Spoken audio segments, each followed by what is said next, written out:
Hello everyone, welcome to Civil Spotlight, and today we are going to discuss Lecture 3 Part 1C, which is on shear for RCC beam.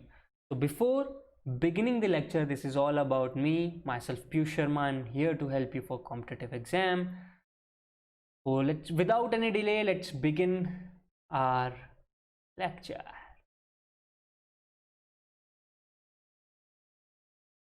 तब तक हमने share का basic देखा, फिर share के design step देखे in detail कैसे design किया जाता है, और आज हम देखने वाले हैं 25 years of GATE ESE and SSC JEE के क्वेश्चंस।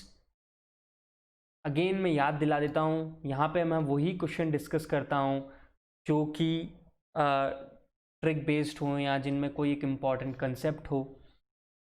बाकी डायरेक्ट फार्मूला बेस्ड और जो मैंने वर्ड्स में लिखा दिया गया उसके ऊपर क्वेश्चन मैं यहाँ नहीं कराऊंगा, वो आप सीधे 25 years ऑफ क्वेश्चन उठाओ, वो सॉल्व हो जाएंगे। तो सबसे पहला क्वेश्चन है, consider the following two statements whether true और false. Okay, curtailment of bar in flexural tension zone in beam reduces shear strength at cut off section. बिल्कुल सही बात है यार, अपन देख चुके हैं कि जो टेबल नंबर 19 है उसमें एक तरफ ASD बाय BD इंटू 100 लिखा हुआ है। अब यार तुमने अगर कर्टेल कर दिए फ्लेक्सुरल जोन के 50% तक की जो आपकी रीइंफोर्समेंट है उनको काट दिया, 50% जा रहे हैं, तो एरिया ऑफ टेंसाइल स्टील कम गया तो यार ऑब्वियस है वहाँ पे स्ट्रेंथ कम हो ही जाएगी। दिखाता हूँ, देखो ये यार टेबल नंबर 19, तो हियर इट इज़, ये टेबल नंबर 19 है। अब अगर आप एग्जाम्पल के तौर पे एक M20 ले लें यहाँ पे, एंड कम रीइंफोर्समेंट, ये ज़्यादा 0.25 पे देखो 0.36 है, 0.5 पे 0.48 है, तो ये एक जनरल टर्म हो गया। अगर आपने कम रीइंफोर्समेंट को सपोर्ट तक पहुँचने दिया है तो आपकी शेयर स्ट्रेंथ क्या हो जाएगी, कम हो जाएगी। तो यानी कि जो वो गिवन स्टेटमेंट था क्या हुआ, ट्रू हुआ है कि नहीं। So the given statement is true. अगला पार्ट क्या है, when a rectangular column section is subjected to biaxial eccentricity compression the neutral axis will be parallel to resultant axis of bending. Okay देखो, इतनी बढ़िया ये मस्त चीज़ को ना सिंपल बनाओ, एक कॉलम बनाओ। ऑल्दो भी हमने कॉलम नहीं पढ़ा है बट अभी आप समझ सकते हो इसको, बहुत ईजी है। इस पे अपन कोई भी कंप्रेसिव लोड लगाते हैं तो स्ट्रेंथ ऑफ मटेरियल के बेसिक पे ही तो सब कुछ बना है, मैंने पहले ही बोला है। अच्छा बस इतना याद करो कि जब कंप्रेसिव लोड लगाते हो तो कॉलम किस में फेल कर सकता है, क्रशिंग में और बकलिंग में। तो यहाँ बकलिंग सोचो, एक बार बकलिंग लगाओगे तो इलास्टिक डिफॉर्मेशन होगा, ये बना दिया देखो। अब ये इलास्टिक डिफॉर्मेशन होगा तो यार एक बात बताओ, एक साइड कंप्रेशन में एक साइड टेंशन में, तो न्यूट्रल एक्सिस इनके पैरेलल ही तो जाएगी। लाइक बीम वाला कंसेप्ट ही तो हो गया। बात ट्रू हुई कि नहीं हुई, हो गई। तो वन भी ट्रू, सेकंड भी ट्रू। तो इस तरीके से आप देख सकते हो, क्योंकि मैंने कॉलम नहीं पढ़ाया था इसलिए मैंने सोचा ये वाला क्वेश्चन ले लूँ, नहीं तो अगर पढ़ा दिया होता तो नहीं लेता। तो आते हैं हम एक और क्वेश्चन पे। RCC beam of rectangular cross section of breadth इतना, इफेक्टिव डेप्थ इतनी, is subjected to maximum factored shear force of 120 kilonewton. The grades of concrete M20 main steel Fe415, stirrup Fe250। oh very good, stirrup जो है Fe250 हो गए हैं respectively. Tau सी concrete कितना झेलेगा वो दिया हुआ है 0.48, और maximum sorry the spacing in mm, maximum कह रहा हूँ मुझे माफ़ करना, सिर्फ स्पेसिंग लिखा है। The spacing in mm of 2 leg 8 mm stirrup to be provided is. देखो एक तो इसमें बहुत खतरनाक काम हुआ है कि इन्होंने सिर्फ डेटा देके छोड़ दिया। इन्होंने ये नहीं पूछा कि मैक्सिमम कितनी है, मिनिमम कितनी होगी, या मिनिमम रीइंफोर्स के अकॉर्डिंग आपके मैक्सिमम कितना होगा, सिर्फ देके बोल दिया कि तू बता दे स्पेसिंग कितनी होगी। तो आप क्या करेंगे सर, आप तो VUS निकालोगे, तो VU minus V of concrete करना है, V of concrete tau into BD से निकल जाएगा, ये आ गया, निकालिए 75.84 को रेजिस्ट करना है वर्टिकल शेयर रीइंफोर्समेंट को। ठीक है सर, स्टीरअप्स के अकॉर्डिंग रख दिया, VUS 0.87 FY ASV D by SV। अब ASV की वैल्यू पता ही दी, इन्होंने 8 mm दिया हुआ है, तो SV यहाँ से निकल गया 115 mm। तो आंसर तो 115 हो गया, बट आप इसको चेक करोगे, इसको चेक भी करो। चेक कैसे करोगे, अगर आप मैक्सिमम देखोगे रीइंफोर्समेंट तो आपको याद होगा 0.75D एंड 300 mm, उससे भी आपको चेक करना पड़ेगा। Let me show it to you. यहाँ पे आप देखो मैक्सिमम स्पेसिंग 0.75D, तो उसका 300 mm या 300 mm तो मिनिमम हो गया 300 mm, और मिनिमम रीइंफोर्समेंट के कंसेप्ट से 220 mm, तो बेस्ट आंसर क्या हुआ 115 mm। तो this is how we are going to check this thing. तो ये क्वेश्चन का आंसर है 115 mm। 220 मत ले लेना, 220 तो मिनिमम रीइंफोर्समेंट के कंसिडरेशन के अकॉर्डिंग आएगा, और उसकी भी मैक्सिमम स्पेसिंग 300 तक अलाउड है। तो अब अगर इसको डिज़ाइन करना होता ना तो आप कितना लेते सर, मिनिमम रीइंफोर्समेंट के अकॉर्डिंग इतना अलाउड है और मैक्सिमम इतनी अलाउड है, तो आप कितने लोगे इनमें से लेस कौन सा है 220 mm। यानी कि जो अपने पिछले लेक्चर में देखा था, यहाँ पे जो 300 mm था ना, इसकी जगह मैं क्या ले लेता 220 mm। अब आ गई बात समझ में कैसे हम लोग चेक करते हैं चीज़ों को। अब एक और क्वेश्चन ले लेते हैं, ये गेट का क्वेश्चन है, इससे आपको इनसाइट व्यू मिल जाएगा। Consider 2 RCC beams P and Q each having sections 400 by 750 mm, effective depth दी हुई है 750 mm, made of concrete, tau C की वैल्यू दी गिवन है, मैक्सिमम की वैल्यू गिवन है, टाउ सी की वैल्यू भी गिवन है। The design shear in P beam is 400 kilonewton and Q beam is 750 kilonewton. Consider which is true। ठीक है, ABCD दे दिया, आप एक काम करो कंक्रीट का निकालो, कंक्रीट कितना ले सकते हैं, टाउ सी इंटू BD कर दिया सर 225 आ गया, और टाउ सी मैक्सिमम है 630 किलो न्यूटन, यानी कि इतना तो कंक्रीट ले जाएगा और मैक्सिमम हम इतना ही इस पर डाल सकते हैं। तो P कितना है 400, P भाई जो है वो 400 है और हमारे को 225 कंक्रीट ले लेगा, तो 400 माइनस 225 यानी कि 175 किलो न्यूटन कौन रेजिस्ट करेगा, वर्टिकल शियर रिइंफोर्समेंट रेजिस्ट करेगा। अब Q की बात करो, 750 किलो न्यूटन रेजिस्ट कराना है, मैक्सिमम 630 किलो न्यूटन ही रेजिस्ट किया जा सकता है। इसका क्या मतलब है, सीधा रीडिज़ाइन में क्या करना होता है, इंक्रीज द साइज, B/D को क्या करो इंक्रीज करो, ये सिंपल सी बात है। इफेक्टिव डेप्थ को क्या करो इंक्रीज करो। अब यहाँ पे इफेक्टिव डेप्थ इतनी ज़्यादा है 750 mm है, इसको इंक्रीज थोड़ी करोगे, तो क्या करना है B को इंक्रीज करो, क्योंकि यहाँ पे टाउ V क्या होता है, वो होता है VU/BD, तो कुछ भी बढ़ा दो, दोनों बढ़ा दो तो भी ठीक है। आई बात समझ में कैसे अपन को आगे बढ़ना है। तो this the answer is A, share enforcement for 120 and P के लिए तो 175 है, और Q को रिवाइज करो। Maximum permissible shear stress tau C max is due to, सीधा याद करो मैंने बताया था, यहाँ से आया तो डायगोनल टेंशन और क्रैक खाते खाते ऊपर पहुँच गया तो डायगोनल कंप्रेशन, और डायगोनल कंप्रेशन से बचाने के लिए टाउ C मैक्सिमम की वैल्यू दी है, तो diagonal compression is the answer. ये मैंने बहुत अच्छे से एक्सप्लेन किया है पिछले वाले लेक्चर में, देखना उसको अच्छे से देखो। अब एक और क्वेश्चन जब जा रहे थे इसके अंदर मिल गया, तो मैंने सोचा इसको यहीं डिस्कस कर लेता हूँ।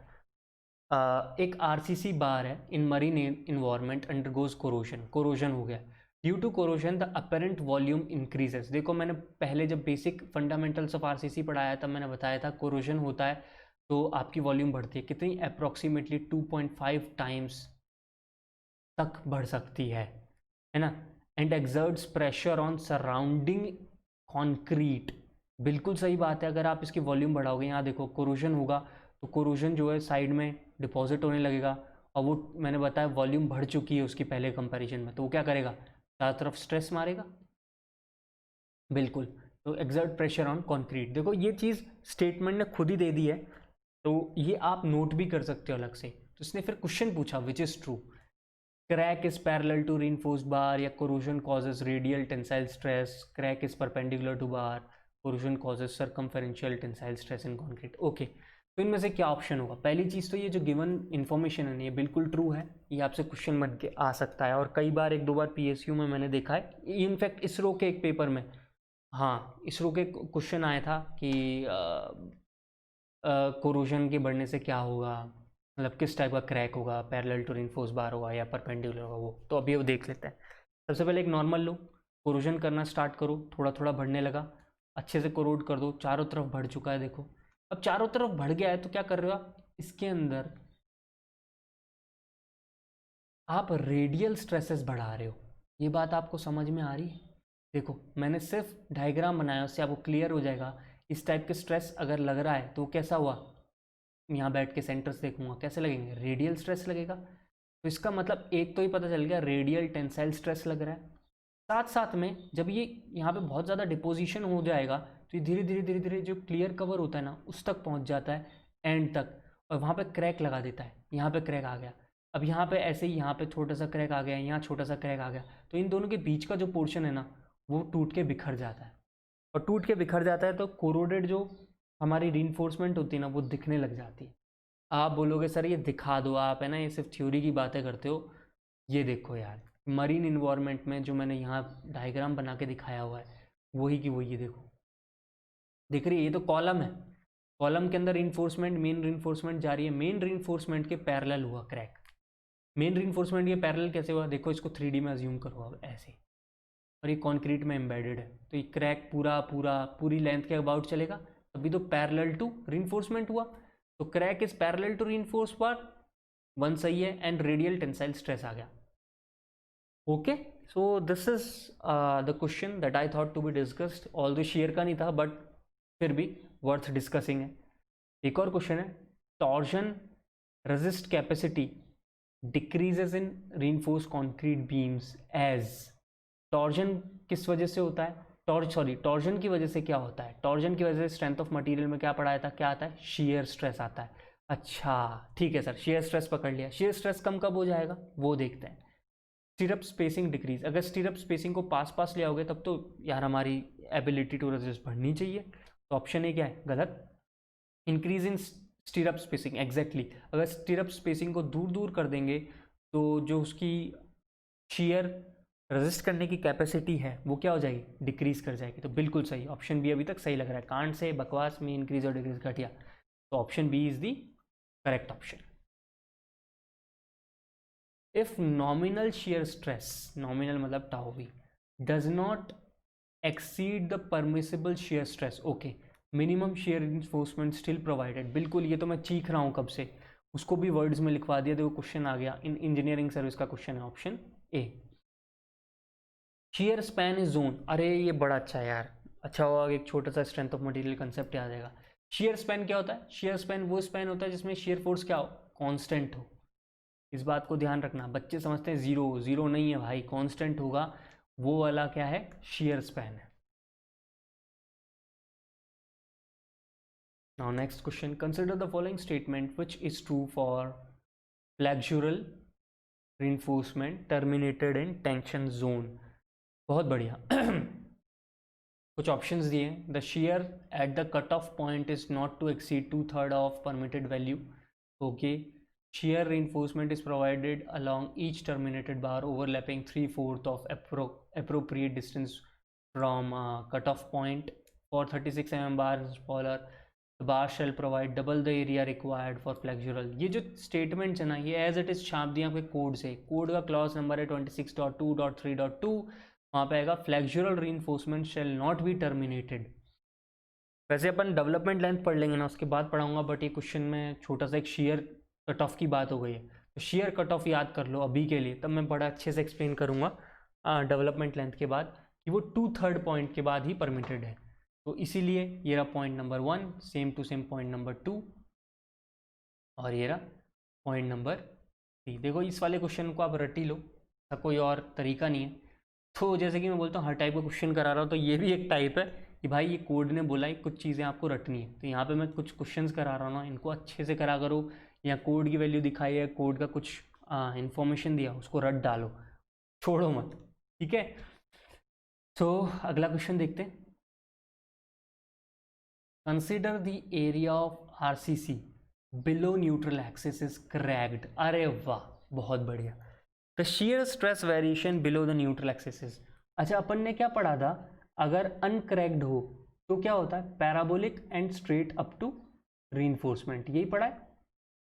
तो जो क्रैक्ड होता है ना, इवन अगर आपका area below neutral axis crack हो गया तब भी आप इसको यूनिफॉर्म मानोगे, सिंपल। तो it increases parabolically to neutral axis and abruptly no no not to zero, ये नहीं है। Increases parabolically to neutral axis and remain constant for the depth, नहीं, टू द रीइंफोर्समेंट जाता है। इंक्रीजेस लीनियरली, लीनियर तो होता ही नहीं है। Parabolically to neutral axis and remains constant up to tensile reinforcement, बिल्कुल सही। तो इवन क्रैक भी आ जाए ना तो भी आपका ऑप्शन यही रहने वाला है, यानी कि ऑप्शन डी। तो फ्रेंड्स, ये कुछ इंपॉर्टेंट कंसेप्ट बेस्ड क्वेश्चंस मुझे मिले ईयर के ऊपर एंड वर्थ डिस्कसिंग थे, तो मैंने डिस्कस कर लिए। बाकी सारे क्वेश्चन डायरेक्ट फार्मूला बेस्ड हैं, इंफॉर्मेशन बेस्ड हैं, उनको कर लो, आप बिल्कुल नहीं अटकोगे। अब जाते जाते शेयर के अंदर एक इंपॉर्टेंट कंसेप्ट बचा हुआ है जिसे कहते हैं लेटिस गर्डर इफेक्ट, तो उसको डिस्कस करना ज़रूरी है क्योंकि इस पर भी क्वेश्चन आते हैं। न्यूमेरिकल नहीं आएगा, सिंपली एक ऑप्शन बेस्ड क्वेश्चन आता है, तो देखते हैं क्या है। latest girder effect, a doubly reinforced beam has reinforcement at top and bottom। बिल्कुल मैं क्या है, बिल्कुल बुकिश लैंग्वेज के बजाय मैंने सोचा है यहाँ पे कि मैं स्टेप बाय स्टेप आपको चीज़ें याद दिला के ईजिएस्ट वे में समझा सकूँगी कि लेटेस्ट गर्डर इफेक्ट क्या है। तो देखो, सबसे पहले तो आपको पता होगा डबली रीइंफोर्स्ड बीम क्या होता है। क्या होता है कि ऊपर रीइंफोर्समेंट होती है और नीचे रीइंफोर्समेंट होती है। ठीक है सर, ये हो गया। अब आपको पता है कि शीयर के लिए हम कुछ बार्स को बेंड कर सकते हैं, टेंसाइल रीइंफोर्समेंट के भी, और क्योंकि हमारे पास अब कंप्रेसिव रीइंफोर्समेंट है, डबली रीइंफोर्समेंट, तो मैं ऊपर से भी बेंड कर सकता हूँ। ठीक है, नाउ टेंसाइल स्टील, ये टी जो लगा गोला बनाए टेंसाइल को रिप्रेजेंट करता है। Now tensile steel is deform to make bent up bars with vertical shear reinforcement. ये वर्टिकल शेयर रीइंफोर्समेंट रेड से दिखाई है मैंने, और बेंट अप बार्स ये वाइट से दिखा दिए। बेंड करके बिल्कुल 45 डिग्री पे ऊपर तक ले गया। कंप्रेसिव नहीं बेंड किए अभी, सिर्फ टेंसाइल बेंड किए। तो ऐसे सिस्टम को हम कहते हैं सिंगल लेटिस इफेक्ट या सिंगल लेटिस गर्डर इफेक्ट भी कह सकते हो। तो इनके बीच का डिस्टेंस क्या होगा जो बेंड करने का है, √2 JD। अपन ने अभी ऊपर पिछले लेक्चर में देखा था, √2 JD। ठीक है, it's not the distance between vertical reinforcement, but bend कहाँ से कर रहे हो उनके बीच का डिस्टेंस है √2 JD। ओके सर, अगर आप दोनों टेंसाइल रीइंफोर्समेंट और कंप्रेसिव रीइंफोर्समेंट को बेंड कर दोगे तो जो इफेक्ट देखने को मिलेगा उसे कहते हैं हम डबल लेटिस गर्डर इफेक्ट। अब ये क्या कर दिया, देखो यहाँ पे मैंने ऊपर जो कंप्रेसिव है इसको ग्रीन से बनाया और टेंसाइल को ब्लू से, तो ये 45 पे मूव कर दिया। यहाँ पे ग्रीन वाला भी 45 डिग्री पे ही जा रहा है, तो नीचे मूव करके इसको टेंसाइल तक टच कराओ, मूव करके टेंसाइल तक और टेंशन को ऊपर कंप्रेसिव तक टच कराओ। तो आप एक ऐसा कहें तो ऐसा लगता है कहीं ना कहीं यार कि ये ट्रस जैसा है। मतलब मैंने तो इसको आंखों से ऐसे देखूं तो ऐसा लगता है कि हाँ ट्रस जैसा दिख रहा है। तो आप ऐसी चीज़ भी दिख जाए ना डायग्राम में तो समझ जाना कि डबल लेटिस गर्डर इफेक्ट की बात हो रही है। मेन रीइंफोर्समेंट को बेंड कर दिया जाता है, कहाँ से, L/4 से पहले स्टार्ट नहीं करना है। कोड के कंसेप्ट हैं ये सारे। और आपसे कोई ज़्यादा से ज़्यादा ये पूछ सकता है कि लेटेस्ट गर्डर इफेक्ट में जो डिस्टेंस होगा वो कितना होगा। यहाँ √2 JD नहीं होगा, √2/2 JD होगा। यानी कि हर बार ये ब्लू टू ब्लू जो है √2 JD, या यहाँ कहूँ green to green is √2/2 JD। ठीक है सर, आपने रटवा तो दिया। अब बढ़िया एक बार बता दे गर्डर क्या है, फिर ये लेटिस क्या है, ये थोड़ा समझा दोगे तो अच्छा लगेगा। ठीक है, गर्डर देखते हैं।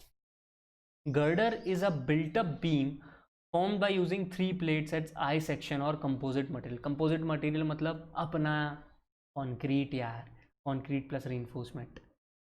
फॉर एग्जांपल ये देखो, गर्डर क्या है, एक ऐसा बड़ी बीम बनाई गई है जो कि बहुत ज़्यादा लोड ले सकती है। सिंपल भाषा में बोल रहा हूँ, इसका पर्पस क्या है, the main horizontal, it is a main horizontal beam. ये मेन हॉरिजॉन्टल बीम है। देखो यहाँ बड़ी सी बीम दिख रही है ना आपको, छोटी छोटी बीम्स के साथ छोटी छोटी एक बड़ी सी दिख रही है I section, that support large number of small beams और struts, जो बहुत छोटी छोटी बीम्स को सपोर्ट कर रहा है। यानी कि सारा के सारा मेन जो लोड है स्ट्रक्चर का वो बड़ी बीम पे जाने वाला है। और वो बड़ी बीम कौन सी है, उसी को नाम दे दिया गया है गर्डर। और उसको बड़ी बीम को बनाएंगे कैसे यार, उसको बनाया नहीं लगाया जा सकता है, इसलिए अपन उसको बिल्टअप करते हैं। यानी कि 3 स्टील की प्लेट लगाते हैं, उनको अपन वेल्ड कर देते हैं अच्छे से बिना गैप के बढ़िया से, तो वो बहुत ज़्यादा लोड ले पाती हैं। स्टील स्ट्रक्चर में और अच्छे से समझोगे, बट यहाँ पे सिर्फ कंसेप्ट बताना है मुझे। तो उस चीज़ को हम कहते हैं गर्डर। अब क्या हुआ था, World War II के टाइम पे अमेरिका जैसी कंट्री में लेबर जो थी बड़ी एक्सपेंसिव हो गई थी, उनके पास मटेरियल सॉरी लेबर थी, मटेरियल कम हो गया था, मटेरियल महंगा हो गया था, मैं उल्टा बोल रहा हूँ। मटेरियल की जो रेट थी वर्ल्ड वॉर 2 में वो ऊपर चली गई। तो वहाँ के जो इंजीनियर्स थे उन्होंने एक इंजीनियर्स आइडिया बनाया, काफ़ी अच्छा ब्रिलियंट आइडिया था। इन्होंने कहा यार अपन ना ये आई सेक्शन में मटेरियल कम से कम लगाना है, तो अपन आई सेक्शन की बजाय जैसे अपन ट्रस करते हैं ना, ट्रस बनाते हैं, इस टाइप से बीम को बनाएंगे। जैसे कि यहाँ पे देखो एक ये पुराना एक स्केच है जिसमें आप एक क्रॉस बने हुए दिख रहे हो। तो यहाँ पे ऊपर से नीचे तक इनको एक जैसा ज्वाइन कर दिया गया है and they are acting as beam. जहाँ पे मटेरियल कम यूज़ करना हो या यहाँ को मटेरियल कम यूज़ करना है, लेबर चीप है, क्योंकि इस काम को करना है यहाँ से लेकर यहाँ वेल्ड करना, फिर यहाँ से यहाँ वेल्ड करना, यहाँ से यहाँ वेल्ड करना, यहाँ से यहाँ वेल्ड करना, ऐसे टाइम कंज्यूमिंग है। लेबर सस्ती हो तो कर डालो। जैसे कि यहाँ पे राइट साइड में आपको एक और पिक दिख रही है, इनफैक्ट ये देख रहे हो, ये ऊपर की बीम देखिए आपको, साथ में एक कॉलम देखो, ठीक है। So these things are basically representing latest effect. तो लेटेस्ट को यूज़ किया गया, यानी कि अपना जो कंसेप्ट था उसको यूज़ किया, मिनिमम मटेरियल मैक्सिमम यूसेज, उसको यूज़ करके अपन ने बनाया एक बीम, यानी कि एक गर्डर। गर्डर क्या, मेन बीम, हॉरिजॉन्टल बीम जो यहाँ नीचे दिख रही है, उसे कहते हैं लेटेस्ट गर्डर। अब आप सेम चीज़ यहाँ समझ सकते हो अब कि लेटेस्ट गर्डर इफेक्ट क्या है। डबल लेटेस्ट गर्डर क्यों, क्योंकि दोनों मोड़ दिए गए हैं। सिंगल लेटेस्ट गर्डर इफेक्ट क्यों, क्योंकि सिर्फ नीचे का मोड़ा गया है। अब आई बात समझ में, इसको यों क्यों कहा गया, इसका मतलब इसका इफेक्ट वैसा नहीं है, नेम वैसा है, क्योंकि इसका अपीयरेंस जो मैंने नीचे अभी समझाया बिल्कुल वैसा था, इसलिए इसको लेटेस्ट गर्डर इफेक्ट और वो है single double latest girder effect की बात की गई। तो इस पर भी आपको छोटे मोटे क्वेश्चन मिल जाते हैं, डायग्राम में कौन सा है क्या है, और ज़्यादा से ज़्यादा ये पूछ लेते हैं कि इनके बीच का डिस्टेंस कितना है, तो मैंने यहाँ पे मेंशन कर दिया है। तो ये सारा की सारा पोर्शन शेयर में था यार। अब हम बॉन्ड की बात करेंगे, ये नए लेक्चर की में बात करेंगे। तो ये शेयर ख़त्म हो गया, मैंने शेयर को बहुत अच्छे से कवर करने की कोशिश की है, बिकॉज इसमें बहुत सारे कन्फ्यूजन्स हो जाते हैं स्टूडेंट्स को। तो मैंने 3 लेक्चर बना दिए हैं ऑलमोस्ट, एक में न्यूमेरिकल्स आ गए, एक में स्टेप बाय स्टेप प्रोसीजर है कि आपका फॉर्मूला क्या है और क्यों ऐसा है, और थर्ड में सारे क्वेश्चंस हैं। तो आई होप अब आप सब क्वेश्चंस कर पाओगे शेयर के। तो before living I request you guys, please subscribe this channel, share it with your friends, और थोड़ा यार प्यार दिखाओ, अपने दोस्तों का शेयर करो। अभी तक इतनी शेयरिंग नहीं हुई है, ऑल्दो बहुत अच्छे स्टूडेंट्स मिल रहे हैं, रेगुलर व्यूअर्स मिल रहे हैं, बट मैं चाहता हूँ ये ज़्यादा से ज़्यादा स्टूडेंट्स को मिले, और जो ये इतनी मेहनत की है मैंने या मेरे कईयों ने जिनको मुझे सजेस्ट किया है वो काम आए। Thank you, bye bye.